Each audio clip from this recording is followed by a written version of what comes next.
And welcome back to more Sonic Colors. So last time we broke a copyright law in Planet Wisp, and this time we are beginning with a new world.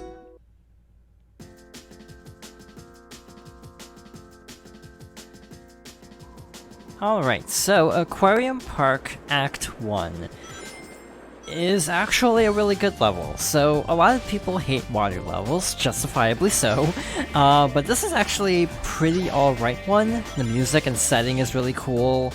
There's actually a really neat feature that makes the underwater parts not nearly as painful as most Sonic games. We'll get to that a little bit later.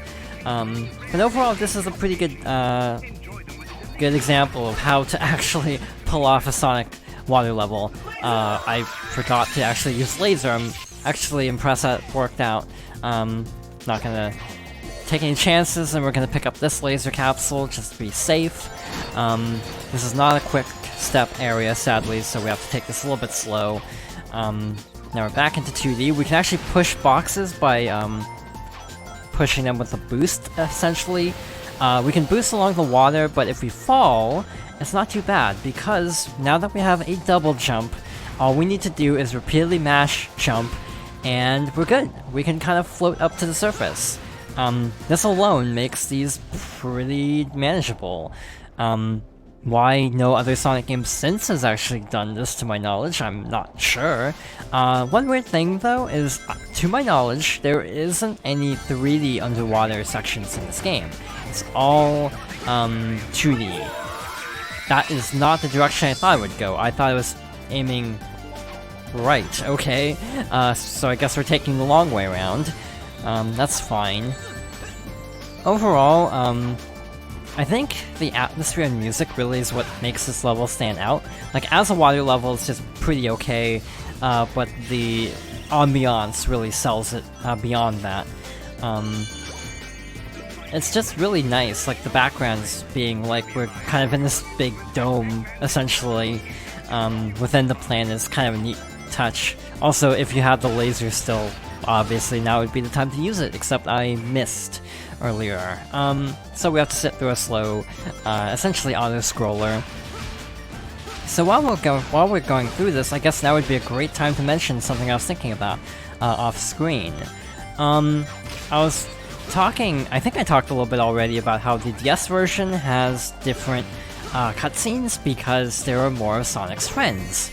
And this game is limited to only Sonic, Tails, Eggman, and his two robots as main characters. Also Yacker, but he doesn't have voice acting. One reason I can think of that maybe they did this was maybe they could not afford to get all the voice actors, because the cast from Sonic Freeriders was pretty noteworthy, actually. Anyway, that should be a B, that's an A. Pretty cool, unexpected but cool. Breaking the letters and numbers is really difficult underwater because of how much you float up constantly. Definitely not the easiest way to get 1-ups.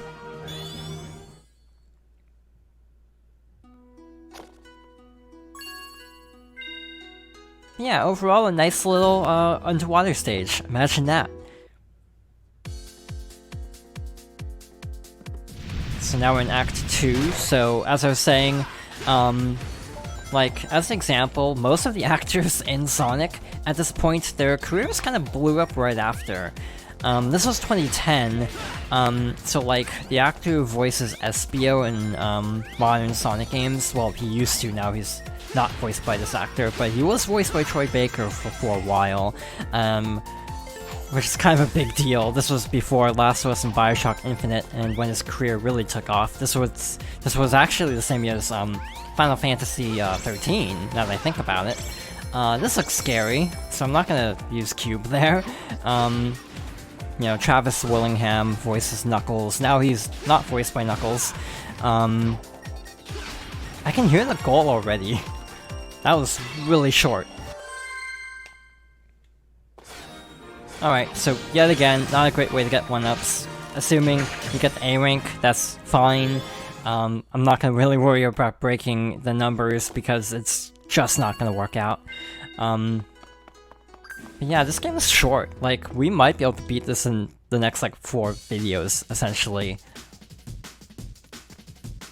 Act 3 should be a side-scroller, if I'm not mistaken. Oh, this level. So we have strong currents that push us down. We have our traditional air bubbles though, so that's nice. We have our typical drowning music as well, so let's not drown. We have Rocket to quickly launch ourselves out of the water. But let's see, who else? Like Roger Craig Smith. At this point, he would have voiced Ezio only in Assassin's Creed 2 and Brotherhood, but not Revelations. Also, I think he would have been voicing Chris in Resident Evil at this point, because that was 2009. But yeah, a lot of the really minor characters are voiced by some fairly notable people. It's really interesting. And again, I have to wonder if that is a contributing factor in the general lack of Sonic's friends in certain games. It's also interesting to think that almost none of these actors I mentioned are voicing these characters anymore. The other one is Laura Bailey as Blaze the Cat, and Omo Chow in Sonic Generations. And both are now voiced by Erica Lindbeck, who voices Futaba from Persona 5, and also Celica from Fire Emblem Echoes, Shadow of Valentia, which I still need to play, by the way. There's a lot of Persona actors in these games, actually, now that I think about it. Also, like, Quentin Flynn as Silver, Raiden from Metal Gear Solid, and also, Axel from Kingdom Hearts. So yeah, pretty noteworthy voice casts, even though I feel like they went up in popularity after getting cast in Sonic Free Riders.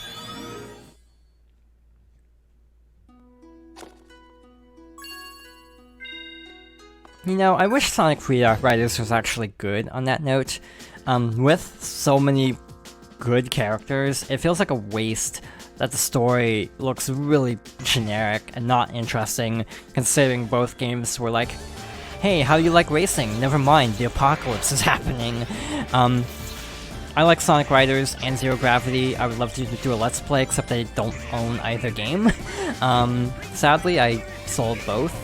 Also, I don't have a working PS2, so that would not make a difference anyway. But yeah, I someday want to do a Let's Play both games, because I do enjoy them a fair amount. Yeah, Free Riders is just kind of a disappointment in every way, it seems. But hey, at least the voice acting seems pretty good.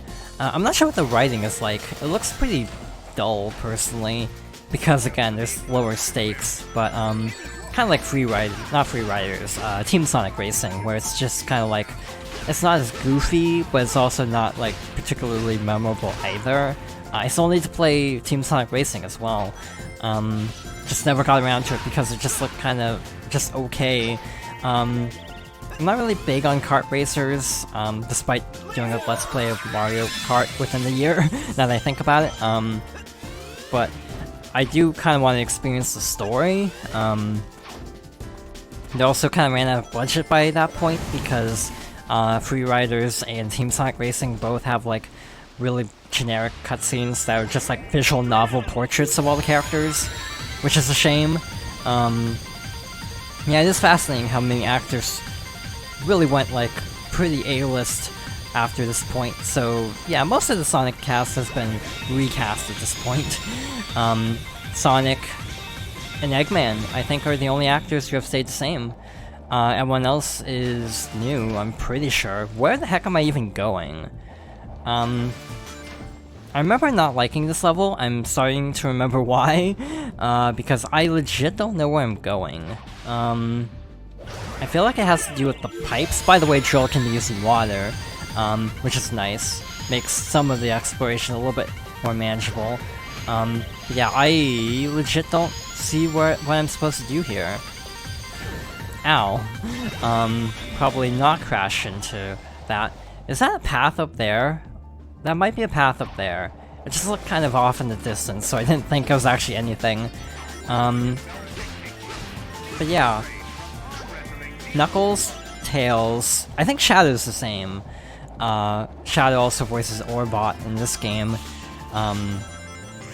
Also, Jade in Tales of the Abyss, who's like one of the best characters in that game, arguably. That's also my favorite Tales game. I would love to do a Let's Play, except I don't have a way to capture it, because I don't have a PS2 that works. And obviously no 3DS capture, so someday maybe, but not anytime soon. If they ever remaster it, I would be so down to do a Let's Play of Tales of the Abyss.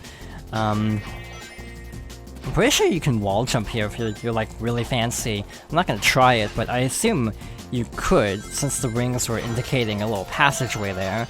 This feels longer than I expected.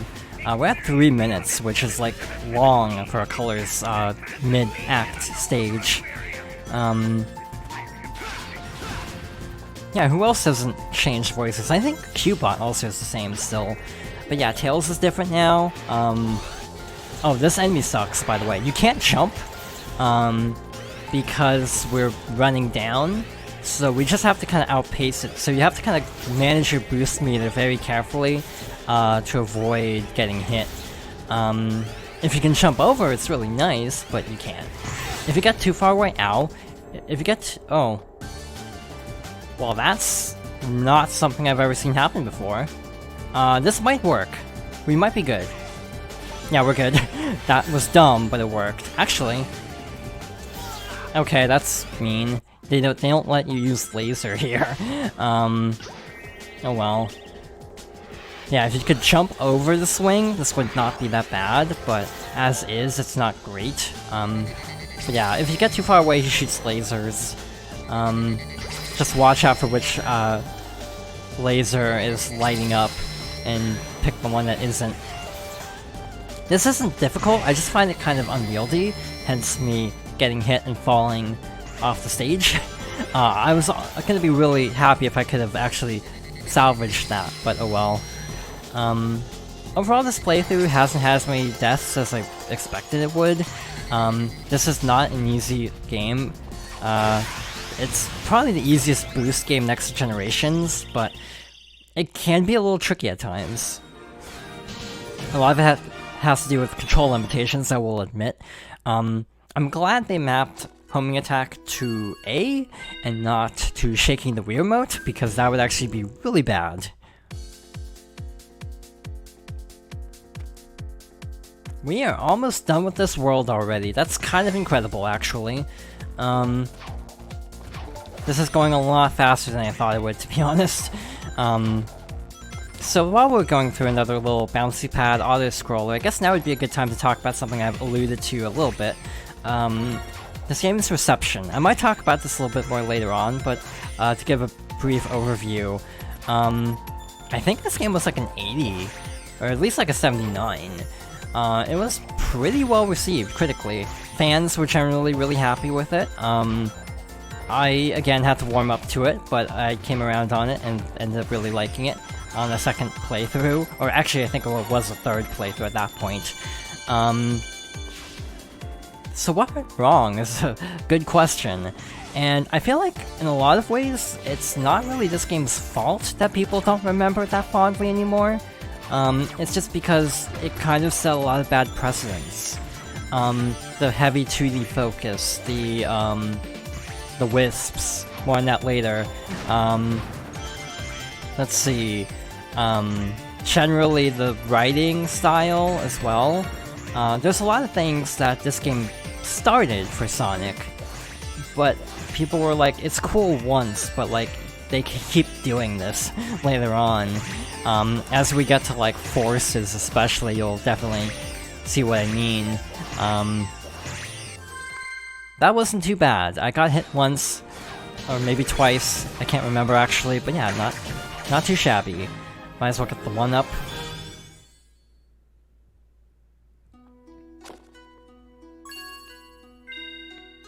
Two more stages to go. Act 6. Looks like there are 2 wisps here. I remember the stage being bad for red rings. I don't think it's that bad, like, normally. That can go for a lot of stages in this game, actually. Also, you can air dash once in water, so that helps. That was risky. I don't recommend doing that, because I didn't know if there was even ground. But yeah, it's like...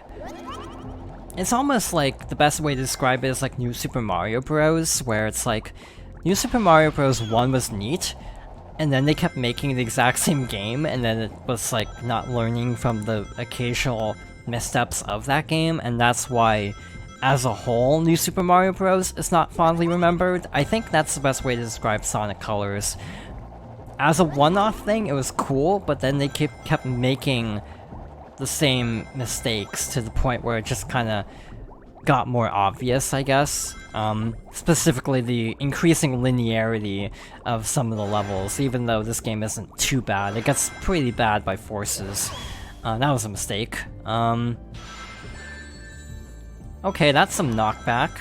I didn't think I was playing a Castlevania today. But oh well. These fish act as like a shield, so we can basically take an extra hit, which is actually very thoughtful of them, because this area isn't the easiest to navigate. I'm concerned that I haven't started drowning yet. Feels like we should have by now. I also don't like how muted the music gets when you're underwater, because it's like, I kind of want to hear the music, it's really nice in this level. Also, the jump dash does not act as a, an attack, so if you jump dash into an enemy, there it goes. So can we survive? The answer is probably no, unless I can find an air bubble really fast. Never mind, we're good, I think. Yeah, we're fine. That was kinda too close, but we're good. Where the heck is this one part I'm thinking of? There's one specific part of a level. Here it is. I was like, wait a minute, we haven't gotten to the part I don't like yet. I'm pretty sure there's this whole hover wisp sequence here, nearby. And it's really confusing, at least I found it confusing, trying to find the red rings. So yeah, that's a big part of why I'm not going for them. Sure, might as well hover at least. Quickly dash up here, little alternate pathway. I like the like Japanese style, in both the music and the setting. Oh shoot, that was dangerous. Yep, that was very dangerous. Alright, they gave us a checkpoint at least. I do feel like some Twitch reactions in this game can be a little finicky. Specifically when trying to like go fast, it can be a little trippy. Like you can get tripped up pretty easily when trying to rush through. I'm pretty sure we have to defeat all the enemies, but this water spout is really obnoxious because you keep wanting to homing attack it. So you kind of have to keep away from the fountain to avoid accidentally attacking it and getting shot upwards. But yeah, I kind of miss Sonic's friends. It's like, in Sonic Adventure and like Heroes, it might be a little bit overcrowded, but I do miss any focus on any of Sonic's friends, because they are cool characters, well, some of them are. And it's a shame just not seeing anything with these characters anymore. Like, I think of, like, Shadow, who barely has a role anymore in modern Sonic, and it's just kind of a shame. That red ring is not worth it. We're just gonna head to the goal. Alright, B. Not horrible, considering we had a death. That actually is a higher score than I would have expected. And with that, we have reached the end of Aquarium Park. So next time we're gonna fight the boss and see what lies beyond. So thank you for watching, and I hope you'll join me next time for more Sonic Colors.